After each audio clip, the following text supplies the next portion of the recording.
Selamat pagi, salam sehat untuk kita semua. Kami dari kelompok 6 akan mempresentasikan materi dari mata kuliah pengauditan 2 tentang audit subsequent event dan penyelesaian audit dan kasus audit penyelesaian pemeriksaan. Baik, saya akan memperkenalkan anggota kelompok kami. Yang pertama, Bapak Osias Tlonain. Yang kedua, Bapak Ronaldi Liu. Yang ketiga, Ibu Septiani Saununo. Yang keempat, saya sendiri, Ibu Yoresti Lete. Baik, saya akan mulai dengan sifat dan contoh subsequent event. Subsequent event adalah peristiwa atau transaksi yang terjadi setelah tanggal laporan posisi keuangan atau neraca, tetapi sebelum diterbitkannya laporan audit yang mempunyai akibat yang material terhadap laporan keuangan sehingga memerlukan penyesuaian pengungkapan dalam laporan tersebut. Terima kasih atas kesempatan yang diberikan kepada saya, dan pada kesempatan kali ini saya akan menjelaskan tentang jenis-jenis subsequent event. Terdapat dua jenis subsequent event, yaitu yang pertama, peristiwa yang menyebabkan tambahan bukti yang berhubungan dengan kondisi pada tanggal laporan posisi keuangan atau neraca, dan ini berdampak pada taksiran atau estimasi dalam proses penyusunan laporan keuangan. Nah, dalam laporan keuangan harus disesuaikan untuk setiap perubahan estimasi ini berdasarkan akibat dari penggunaan bukti tersebut di atas. Untuk jenis kedua yaitu peristiwa-peristiwa yang menyediakan tambahan bukti yang berhubungan dengan kondisi pada saat atau tidak ada pada tanggal laporan posisi keuangan. Namun kondisi tersebut ada sesudah tanggal laporan posisi keuangan.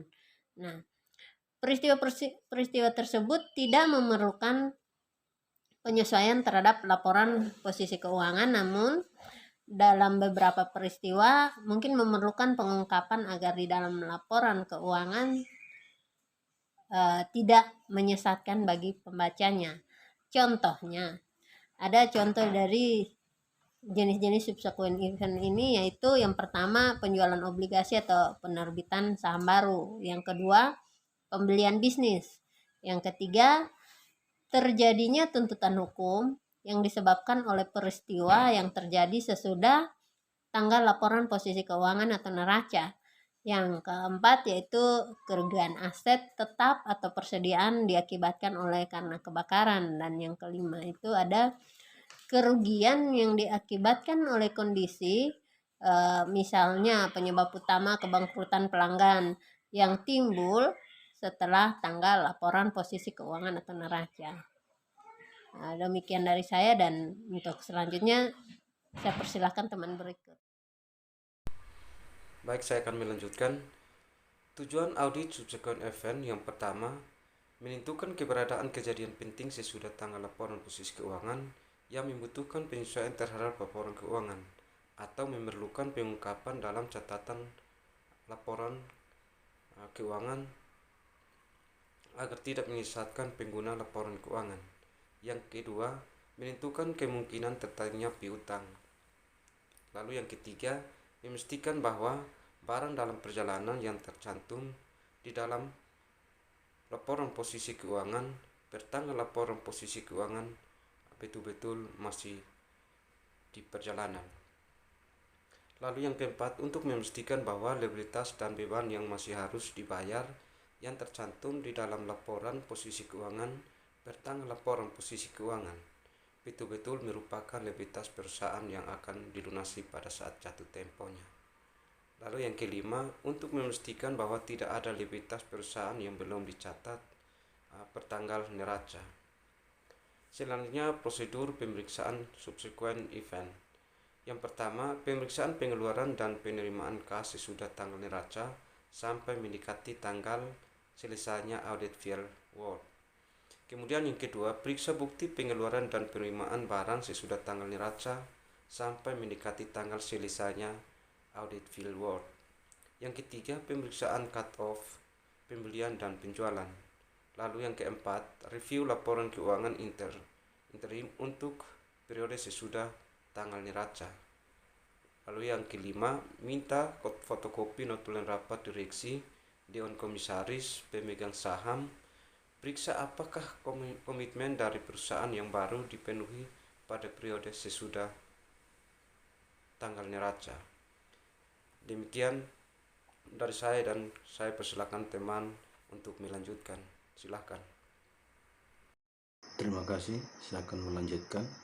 Yang keenam, lakukan tanya jawab dengan pejabat perusahaan yang berwenang mengenai A. Ada atau tidaknya kontingen liabilitas. B. Ada atau tidaknya perubahan dalam modal saham, kewajiban jangka panjang atau kredit modal kerja dalam periode sesudah tanggal neraca.